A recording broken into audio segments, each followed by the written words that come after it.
E aí, galerinha, estamos aqui de novo para nós continuarmos com a nossa física, né? Na aula anterior nós falamos das principais forças da física, falamos da terceira lei de Newton. Hoje a gente continua com as leis de Newton, tá? Dentro da parte de dinâmica ainda falando de forças, a gente vai falar da primeira lei de Newton. Legalzinho? Vamos lá então? Então, a aula de hoje, né? Este que vos fala sou eu mesmo, né? Física B, lá no capítulo 5, na página 177, no seu livro aí, no livro 1A de Física. Inércia e a primeira lei de Newton. A gente vai falar desses dois assuntos dentro dessa aula de hoje, tá bom? Gente, então vamos lá, começando aqui. Inércia, se a gente for lá para a química e falar das propriedades da matéria, você deve lembrar, né? Nós temos lá temperatura de fusão, temperatura de ebulição, densidade, todas essas são propriedades da matéria. Condutibilidade térmica, enfim, outras grandezas que eu poderia associar. Existem outras propriedades que às vezes não são numéricas, né? Mas elas existem, estão ligadas à matéria, como por exemplo a impenetrabilidade dos corpos, que você conhece por aquela frasezinha assim: dois corpos não ocupam ao mesmo tempo um mesmo lugar no espaço.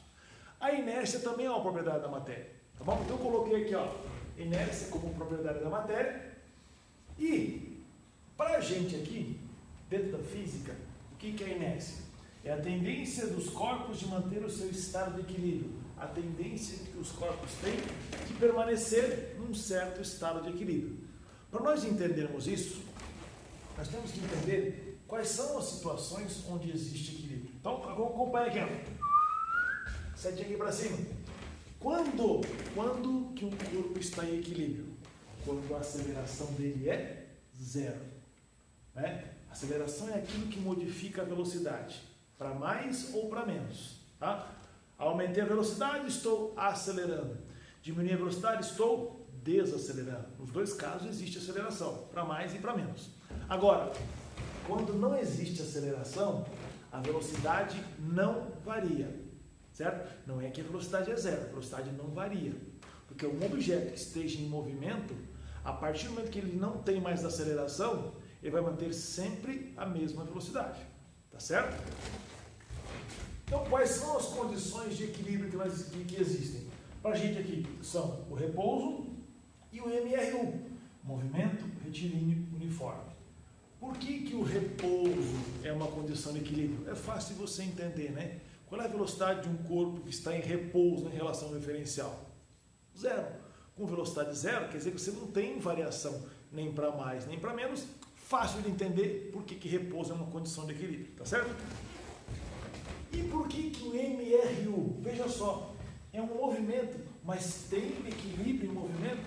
Tem. O equilíbrio não está associado só a alguma coisa que está parada? Não. Pode haver equilíbrio também em alguma coisa que está em movimento. Esse U aqui é de uniforme, ou seja, a velocidade numericamente é sempre a mesma. Por exemplo, 20 metros por segundo, 20 metros por segundo, 20 metros por segundo, 20 metros, o tempo inteiro 20 metros por segundo. E esse R de retilíneo é que o objeto mantém vetorialmente a sua velocidade sempre do mesmo jeito. Aqui eu tenho o vetor velocidade, mais adiante o mesmo vetor velocidade, mais adiante o mesmo vetor velocidade. Por isso que não se encaixa aqui o movimento circular uniforme. Porque no movimento circular uniforme, por mais que a velocidade numericamente seja a mesma em qualquer ponto de uma trajetória circular, aqui em cima, na trajetória circular, o vetor aponta assim. Aqui do lado o vetor aponta, olha como ele mudou de posição, certo? Se o vetor mudou de posição, é porque tem uma aceleração associada a ele, que faz ele mudar de direção. Então, o movimento circular uniforme não é um caso de equilíbrio, somente o MRU. Então, nessas duas situações, a aceleração é zero. Tá certo? Então, a inércia, a tendência que os corpos têm de se manter seu estado de repouso ou de MRU, que são as condições de equilíbrio. Em resumo, de uma maneira simples de você entender, o que está parado, parado fica. O que está em movimento fica. Ou seja, aquilo que está em repouso tem tendência a ficar em repouso. Aquilo que está em movimento tem tendência a ficar em movimento. Tá certo? Beleza até aqui? Podemos ir adiante? Legal. Vamos dar um exemplo então, para nós entendermos o que é a tal da inércia. Imagine pessoas dentro de um ônibus. Ou imagine uma pessoa dentro de um ônibus. Só uma pessoa. Tá certo? Veja como é que a gente pode associar a inércia nesse caso aqui. Vamos supor que o ônibus esteja parado e a pessoa esteja parada também dentro do ônibus. O ônibus em repouso, a pessoa também em repouso, certo? Se a pessoa não está diretamente presa ao ônibus por de alguma forma, segurando lá nos corrimões, ou segurando no banco, ou sentada no banco, se a pessoa está em pé no ônibus, e esse ônibus arranca, veja o que eu vou dizer, quem arranca é o ônibus e não a pessoa. A tendência da pessoa é permanecer parada, permanecer em repouso. Vamos supor que isso aqui seja o meu ônibus, tá bom? E aqui eu tenho a minha pessoa, né, a pessoa em azul. Ó, repousa o ônibus, repousa a pessoa, tá certo? Quem arranca é o ônibus. Ele faz isso. Perceba como o giz azul se encaminha para a parte de trás, para a parte de fundo do nosso ônibus. Veja só, quem arranca é o ônibus. Ó, a minha mão direita fica parada, ó. Entendeu? Quem vai se movimentar é a minha mão esquerda. A pessoa está aqui dentro do ônibus e o ônibus arranca. Qual é a tendência? A pessoa, em relação ao fundo do ônibus, começa a diminuir a distância. Isso caracteriza movimento. Então, a pessoa está parada, a tendência dela é permanecer parada, só que ela vai em direção ao fundo do ônibus. É como se ela saísse correndo em direção ao fundo do ônibus. Tá? Quer ver um outro exemplo? Imagine uma pessoa que está na garupa de uma moto. Aqui é a moto, aqui é a pessoa na garupa. E a moto arranca. Se essa pessoa não estiver presa de alguma forma à moto, o que vai acontecer é isso, ó. A moto sai, a pessoa cai. Coisa de desenho animado, mas é bem assim mesmo, tá bom? Por quê? Ele está em repouso, a tendência é permanecer em repouso, aí a pessoa cai. Voltando ao ônibus. Imagine agora que esse ônibus está em movimento. Né? O ônibus está em movimento, o ônibus lá legal, lá, e eu estou em movimento também. Quando o ônibus freia, quem para é o ônibus. A tendência é que você continue em movimento. De novo, vamos para a nossa animação aqui. Aqui o ônibus em movimento, certo? Ó, quando o ônibus para, minha mão direita vai parar, a minha mão esquerda continua andando. Ó, porque a tendência é que só o ônibus pare. Então a pessoa que está em movimento com o ônibus, quando o ônibus freia, quem freia ele, a tendência é a pessoa continuar em movimento. A pessoa vai cair, vai lá dar um oi para o motorista, alguma coisa assim. Isso acontece, às vezes, dando um exemplo que pode acontecer no seu dia a dia, uma pessoa no banco do motorista e outra pessoa no banco do passageiro. Quando o motorista com o carro em movimento freia o carro, o motorista está preso no carro segurando no volante. Ele consegue frear junto com o carro. A pessoa que está do lado dele ali não está presa ao carro, a tendência é ela ser jogada para frente. Entendeu a função do cinto de segurança agora? O cinto de segurança tem a função de quebrar a inércia. Então, quando um carro freia, seja ele mais lentamente ou mais abruptamente, a tendência das pessoas serem jogadas para frente, por conta da inércia. A pessoa tende a manter o seu estado de equilíbrio, né? Movimento retilíneo uniforme. Para evitar que a pessoa saia voando pelo vidro, em caso de acidentes, deve-se usar o cinto de segurança. Ele quebra a inércia. Tá certo? Importante, muito importante. Quando alguma coisa é muito importante, a gente usa o Obelix, que é um asterisco bem grandão. Lembre-se que o asterisco pequenininho é o Asterix. O amigo do Asterix é o Obelix, o asterisco grandão. Muito importante. A inércia está relacionada com a massa de um corpo. Tá? Quanto mais massa tem um corpo, mais inércia ele tem. Certo? Ó, quanto maior for a massa que um corpo tem, maior é a sua inércia. Coloquei aqui em lilás. Aí eu coloquei aqui em azul. Quanto menor for a massa de um corpo, menor é a sua inércia. Imagine que você tem duas pedras. Uma pedra gigantesca com umas 3 toneladas e uma pedra pequenininha de 1 quilo. As duas pedras estão paradas. Qual das duas é mais fácil de você colocar em movimento? A pedra de 3 toneladas ou a pedra de 1 quilo? É óbvio que é a pedra de 1 quilo. Por quê? Porque ela tem uma massa menor, tem uma inércia menor. É muito mais fácil de eu colocar a pedra menor em movimento.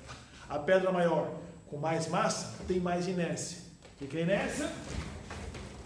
Tendência que os corpos têm de manter o seu estado de equilíbrio. A pedra bem grande está em repouso. Por ela ter uma massa muito grande e uma grande inércia, a tendência é permanecer em repouso. Agora pega essas mesmas duas pedras, a de 1 kg de 3 toneladas, e coloca elas no alto de uma ladeira. E deixa essas duas pedras rolarem, né? Ladeira abaixo. E lá embaixo você fica esperando as duas pedras, tá bom? Qual das duas é mais fácil de você segurar? A pedra de 3 toneladas ou a pedra de 1 kg? Está em dúvida ainda? É muito mais fácil a pedra de 1 kg, não tenha dúvida. Porque a pedra de 3 toneladas tem grande massa, tem grande inércia. Se tem muita inércia, a tendência é manter o seu estado de equilíbrio. As duas estão em movimento. Quem tem mais tendência de permanecer em movimento? Aquela que tem mais inércia, a de maior massa. Então você vai conseguir segurar a pedra pequena, a pedra grande não. Por mais que você se coloque na frente, a pedra vai lhe atropelar e vai continuar em movimento. Deu para ter uma ideia do que é inércia? Como é que a gente relaciona isso com a massa? Legal. Vamos adiante. A partir do momento que a gente entende o que é inércia, a gente pode entrar na primeira lei de Newton. Nós vimos a terceira lei de Newton, que é a lei da ação e reação, que diz o seguinte: a toda ação corresponde a uma reação de mesmo módulo, mesma direção, mas sentido oposto, certo? Sempre as forças existem aos pares. Não se anulam porque atuam em corpos diferentes, certo? Nunca se anulam as forças de ação e reação, por conta de atuarem em corpos diferentes. A primeira lei de Newton tem tudo a ver com inércia, tem tudo a ver com equilíbrio.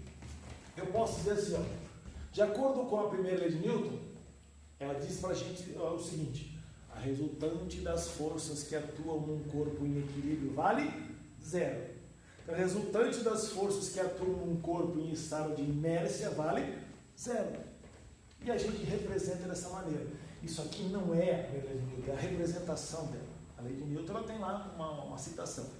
Isso é a representação da terceira lei. A resultante das forças que atuam num corpo em equilíbrio vale 0. Então tem tudo a ver com a inércia, porque eu estou falando de equilíbrio, a inércia tem a ver com o equilíbrio também, a resultante tem que ser 0. O que quer dizer isso? Imagina que tem um objeto aqui, ó. Esse objeto está em repouso. Vou botar aqui. Repouso. Se esse objeto está em repouso e eu tenho duas forças aplicadas nele, estando em repouso, sua velocidade é 0. Se a velocidade é 0, ele não sobe e nem desce. Mesmo tendo duas forças aplicadas, se ele não sobe e ele não desce, eu posso dizer que essa força tem que ser igual a essa. Se essa é 20 newtons, essa também tem que ser 20. Por mais que elas puxem, ele não sai do lugar. Se essa for 30, essa é 30 também. Agora, se essa for 30 e essa for 10, ele sobe. Certo? Tem resultante. Aí ele não está mais em equilíbrio. Então, se esse corpo está em repouso, é porque essa força obrigatoriamente é igual a essa. Essa força aponta para cima. Certo? Como se fosse um valor positivo. Esta força aponta para baixo, como se fosse um valor negativo. Se elas são iguais, mais 10 com menos 10, resultante é 0. Bom, nesses outros dois exemplos aqui, eu quis representar o movimento, tá certo? Um bloco descendo em plano inclinado e um bloco sendo arrastado aqui na horizontal. Neste plano inclinado, eu coloquei só as duas forças na direção do movimento, tá? Existem outras, mas por enquanto não nos interessa. Essas duas forças aqui, tá bom? Se eu afirmo que esse objeto está em movimento retilíneo uniforme, se eu estou afirmando isso, eu estou dizendo que a velocidade dele é sempre a mesma. Se ele é retilíneo, quer dizer que ele está descendo isso aqui em linha reta. Se a velocidade é sempre a mesma, ele está em linha reta, eu tenho um caso de equilíbrio. E quando um corpo está em equilíbrio, ele obedece à primeira lei de Newton. Ou seja, a resultante das forças é 0. Se eu considerar que eu tenho apenas duas forças aqui, esta e esta, para que a velocidade seja a mesma, essas forças têm que ser iguais, para que o resultante seja zero. Mais 20, menos 20. Mais 15, menos 15. Eu garanto que o resultante é zero. Sendo o resultante zero, o corpo está em equilíbrio, eu tenho a inércia associada. Aqui na horizontal, o objeto também está em MRU, ou seja, movimento retilíneo uniforme. Só que eu coloquei 4 forças para você poder visualizar uma outra coisa aqui. Ele está se movimentando aqui, ó, na horizontal, tá bom? Para a direita de vocês, para a minha esquerda, tá bom? Andando para a direita de vocês aí, se eu estou dizendo que ele tem velocidade constante, essa força tem que ser igual a essa. Porque daí o resultante das forças na horizontal é zero. Se essa é 10, essa também é 10. Se essa é 20, essa também é 20. Se essa é 30, essa também é 30. Mais 30 com menos 30, zerou, tá? E eu coloquei aqui na vertical também as forças para dizer o seguinte: eu tenho uma superfície por onde esse bloco está deslizando. Superfície, eu associo isso a uma força, a gente viu agora na outra aula anterior, né? Força normal. Se é uma força normal, tem uma força que aponta para cima. Como esse objeto não sobe e nem desce, ele se mantém sempre na horizontal, sempre nessa posição aqui, ó, como se fosse esse caso aqui, é porque essa força tem que ser igual a essa. Se essa fosse maior, esse corpo estaria subindo. Se essa fosse maior, esse corpo estaria descendo. Como as forças são iguais, eu garanto que ele permanece sempre na horizontal. Legal, gente? Aqui tem mais um detalhe que poderia associar essas duas forças, que é o seguinte: eu tenho aqui a superfície inclinada e aqui está a minha força normal, certo? Todo objeto tem uma força chamada de força peso. E o peso, de acordo com aquilo que foi visto na aula anterior, se você viu o vídeo você vai lembrar, o peso é sempre uma força vertical apontando para o centro da Terra, vertical para baixo. Se nós levarmos em conta a direção do movimento e traçarmos aqui um plano cartesiano, como se fosse aqui o eixo X e aqui o eixo Y, veja que eu posso decompor essa força peso em outras duas. Inclusive uma força que está aqui, ó, que a gente chama de PY, porque está na direção Y, ou peso normal, era mesmo. Vai voltar a falar de plano inclinado, vamos voltar a falar sobre isso aqui, tá? Então, ó, esta força tem que ser igual a essa, para que ele se mantenha sempre preso à superfície. Se essa for maior, ele sobe. Se essa for maior, ele despenca aqui para baixo, não desliza, tá bom? Por isso que eu desenhei só essas duas amarelas aqui inicialmente. Legal, gente? Tranquilo? Vamos fazer 2 exercíciozinhos para a gente poder aplicar isso aí? O primeiro é um exercício teórico, o segundo é um exercício mais prático, que a gente vai resolver já já. Deixa eu pegar meu livro aqui. E aí, ó, o livro, tá aqui, ó. Nosso livro de física, lá na página 186, o exercício de número 2. Deixa eu apagar aqui o começando.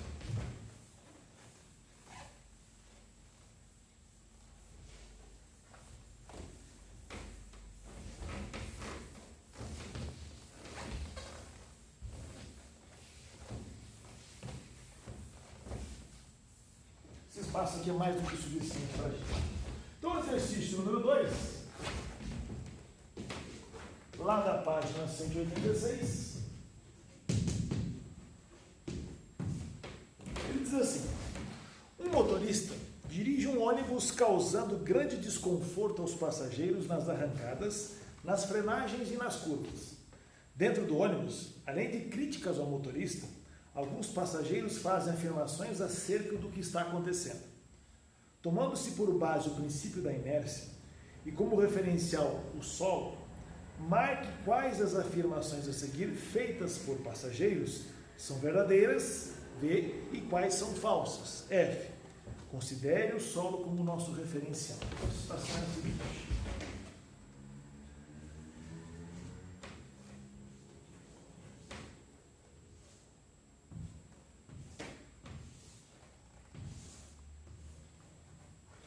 o busão, tá bom? Nosso busão. Aqui é a porta do busão.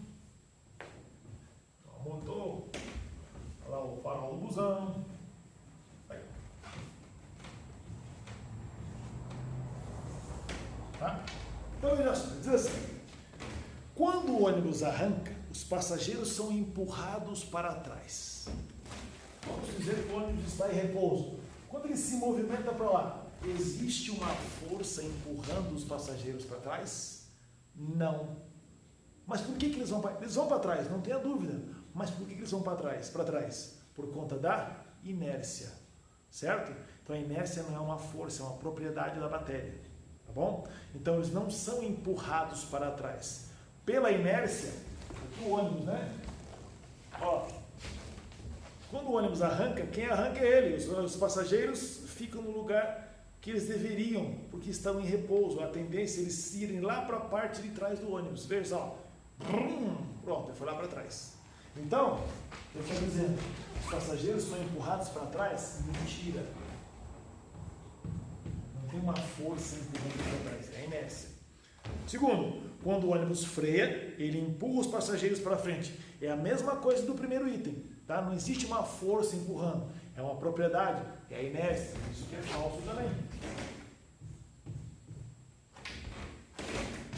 Um passageiro sentado e com a cabeça encostada no banco terá o corpo e a cabeça empurrados para frente quando o ônibus frear. Tá vendo? Esse empurrado subentende que tem uma força fazendo isso. Não tem inércia, propriedade, não é uma força. É falso, vai ser empurrado para frente. Por mais que você diga, ele foi empurrado, você tem que entender que é a inércia aí, tá? É a propriedade da matéria, não é uma força aplicada diretamente. Quarto item. Quando o ônibus freia, os passageiros tendem a permanecer em movimento. Olha a diferença. Quando ele fala que tendem a permanecer em movimento, a gente vai lá no conceito de inércia. Tendem a manter o seu estado de equilíbrio, repouso ou movimento retilíneo uniforme. Agora está certo. Vou falar corretamente. Tendem a se manter em movimento.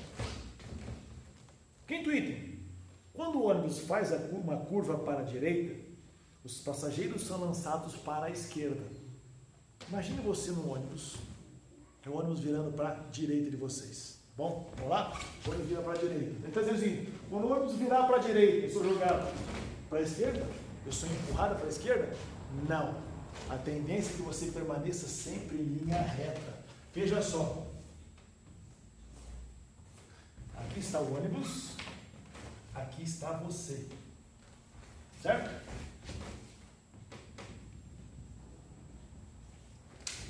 A tendência é você permanecer assim. Se por acaso o ônibus, ao se movimentar, fizer uma curva, você tem tendência a continuar em linha reta. Tá? O ônibus fez a curva para a direita. A tendência é você continuar em linha reta. Por isso, que se você olhar o meio do ônibus, a impressão que dá é que você está indo para a esquerda, mas você não é jogado para a esquerda, você não é empurrado para a esquerda. É a inércia que te faz você se manter em linha reta. Então esse item é falso.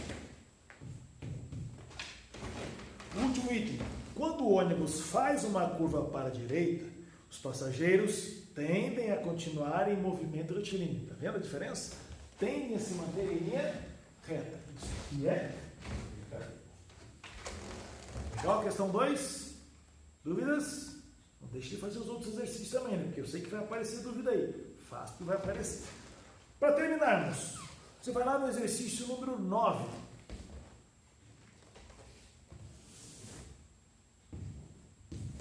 Da página 187.